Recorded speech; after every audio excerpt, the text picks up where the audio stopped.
இன்றைக்கி நம்ம இந்த வீடியோவில் பார்க்க போகிற விஷயம்னு கேட்டிங்கன்னா ஜட்ஜ்மெண்ட் டேவோட புதிய மெம்பர் யாருன்றதை தெரிஞ்சுக்கலாம். அந்த புதிய மெம்பரை பற்றி ஒரு அப்டேட் கிடச்சிருக்கு, அதை கன்ஃபார்ம் பண்ணியிருக்காங்க. அது யாருன்றதை தெரிஞ்சுக்கிறது முன்னாடி நீங்கள் இன்னும் நம்ம சேனலில் சப்ஸ்கிரைப் பண்ணி வச்சுங்க.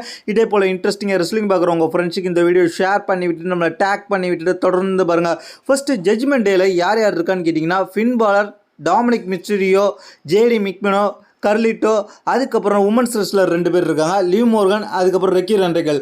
இதில் பார்த்தீங்கன்னா லிவ் மோர்கனும் ரெக்கி ரெண்டகலும் டேக் டீம் சாம்பியனாக இருக்கிறாங்க. இந்த சூழ்நிலையில் லிவ் மோர்கன் WWE விட்டு கொஞ்ச நாளைக்கு வெளில போயிருக்கிறாங்க. ஏன்னா ஹாலிவுட்டில் நடிக்க போகிறதாக தகவல் வந்து WWE விட்டு அவங்கள கொஞ்ச நாளைக்கு காமிக்க மாட்டாங்க ஷோவில்.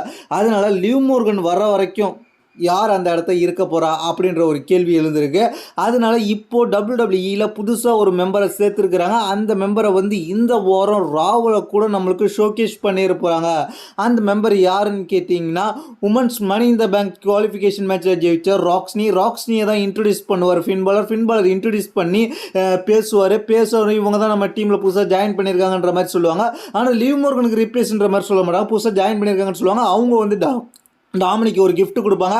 அதில் வந்து கேக்ஸ்லாம் இருக்கும், அதுக்கு டாமினிக் ஏற்றுப்பார். அதுக்கப்புறம் கர்லிட்டோக்கு ஒரு பேக் கொடுப்பாங்க, அதில் பார்த்தீங்கன்னா ஃப்ரூட்ஸ்லாம் இருக்கும்.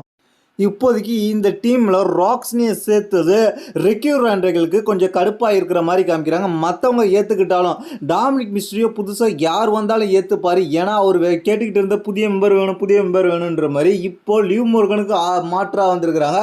ஃபஸ்ட்டு பார்த்தீங்கன்னா டாமினிக் மிஸ்டீரியோ ரீகா ரிப்ளே பின்னாடி இருந்தார், அதுக்கப்புறம் லிவ் மோர்கன் பின்னாடி இருந்தார். இப்போ வந்து ராக்ஸ்னி பின்னாடி இருக்க போகிறாருன்ற மாதிரி பார்த்த ஸ்டோரிலைன்னு பார்த்தா தெரியுது.